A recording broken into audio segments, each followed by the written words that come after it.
In 1994, I started a studio in Durban called Orange Juice, on the fantasy that I was going to change the face of corporate design, and I was going to have all the multinationals and the corporates wanting to do their annual reports as a work of art, etc., etc. And in consequence, I had no work. And I decided to design a magazine.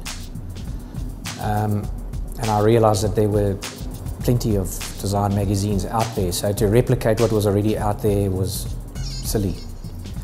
So I decided to do something African because it was 1994. I think by then it had elections. So there was a whole new future for South Africa, and hopefully a new future for graphic design. And designing an African-based or South African-based graphic design magazine seemed to be a good starting point. In Africa, there is no sense of logic. It's very much a case of, I like it, so I'm going to do it. And if you don't like it, well, tough titty. And the whole magazine has kind of got that underpinning. This is what we as graphic designers like doing, and we don't give a shit about what anyone else thinks. And this is the very first cover. I made it A3 because it was big, and I did it in 2 colors because it's cheaper than 1 color, and it made the design a bit more challenging because it was never going to get printed. And it was called ijusi, which was Zulu for juice, and there was my first encounter with indigenous language and academics all trying to work out, because there's no word in Zulu for juice. So they said to me, it's J-U-S-E with an I dash. So from a brand logo point of view, it had something kind of quite interesting that was memorable, the kind of I dash. I subsequently then explored further with academics, and they decided that a better interpretation of the word was with I. So issue number 2, we went to I. And what I was trying to do with this magazine was to provide some guidelines, a roadmap, inspiration to develop a new language that was based on the South African experience as a graphic designer, to say that this is not a new visual language, it's heading towards a new visual language, and we want you to join us in determining what that new language is and how we get there. Graphic designers historically have had something to say about the world in which we live. And a lot of the causes that graphic designer could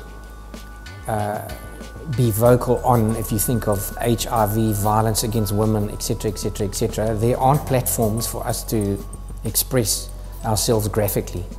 ijusi isn't a platform for that, but it is a platform for them to be able to say something personally about death or porn or religion or any of the themes that we have. And I'm particularly interested in having a theme, as is the magazine, is quite subversive, is that it looks kind of like pretty, but when you actually look a bit deeper, there's a bit more of a message.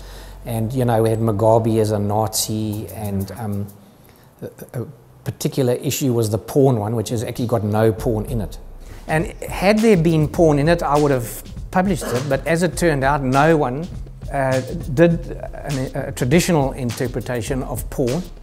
The naked flesh that's there is handled in a very clever way with a reason, so you actually need to see the magazine. So then from porn we went to the polar opposite, to religion, which has got not that much to do with traditional religions, but it's got everything to do with religions in areas or professions or followings that are not traditionally religious. For example, hunting. Another one is soccer.